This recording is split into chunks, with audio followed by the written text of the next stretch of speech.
Byju's learning ആപ്പിനെ പാപ്പരായി പ്രഖ്യാപിക്കാനുള്ള നടപടിക്കെതിരെ കോടതിയെ സമീപിക്കുമെന്ന് കമ്പനി സ്ഥാപകൻ ബൈജു രവീന്ദ്രൻ. ദേശീയ കമ്പനി കാര്യ ട്രൈബ്യൂണലാണ് ബൈജൂസിനെ പാപ്പരായി പ്രഖ്യാപിക്കാൻ ഉത്തരവിട്ടത്. ദേശീയ ക്രിക്കറ്റ് ടീമിന്റെ സ്പോൺസർഷിപ്പ് വകയിൽ 158 കോടി രൂപ കിട്ടാനുണ്ടെന്ന BCCIയുടെ പരാതിയിലായിരുന്നു നടപടി.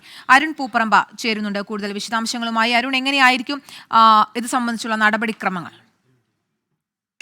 സൂചിപ്പിച്ച പോലെ തന്നെ BCCI നൽകിയ ഹർജിയിലാണ് കഴിഞ്ഞ ദിവസം ബംഗളൂരുവിലെ ദേശീയ കമ്പനികാര്യ ട്രിബ്യൂണൽ ബൈജൂസ് കമ്പനിയെ പാപ്പരായി പ്രഖ്യാപിക്കുന്നതിന് വേണ്ടി ഉത്തരവിട്ടത്. അതായത് ദേശീയ ക്രിക്കറ്റ് ടീമിന്റെ സ്പോൺസർഷിപ്പ് വകയിൽ 158 കോടി രൂപ ബൈജൂസ് കമ്പനി നൽകാനുണ്ട് എന്നതാണ് ഈ BCCIയുടെ ഹർജിയിൽ പറയുന്നത്.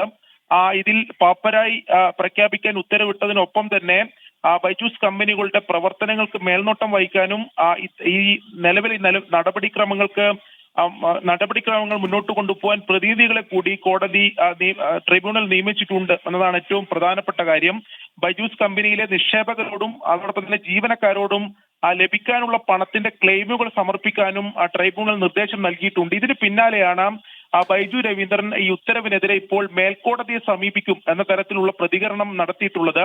നിയമ നടപടിയുമായി മുന്നോട്ട് പോകും എന്നതാണ് അറിയിച്ചിട്ടുള്ളത്. എന്നാൽ നമ്മൾ മനസ്സിലാക്കുന്ന അനുസരിച്ച് മേൽക്കോടതിയിൽ നിന്ന് ബൈജു രവീന്ദ്രൻ അനുകൂലമായ ഉത്തരവ് ലഭിക്കാനുള്ള സാധ്യത വളരെ കുറവാണ് എന്നതാണ് ഈ മാനേജ്മെന്റ് പ്രഖ്യാപിക്കാനുള്ള നടപടികൾക്ക് തുടക്കം. അരുൺ പൂപ്പറമ്പയാണ് വാർത്തയുടെ കൂടുതൽ വിശദാംശങ്ങൾ നൽകിയത്.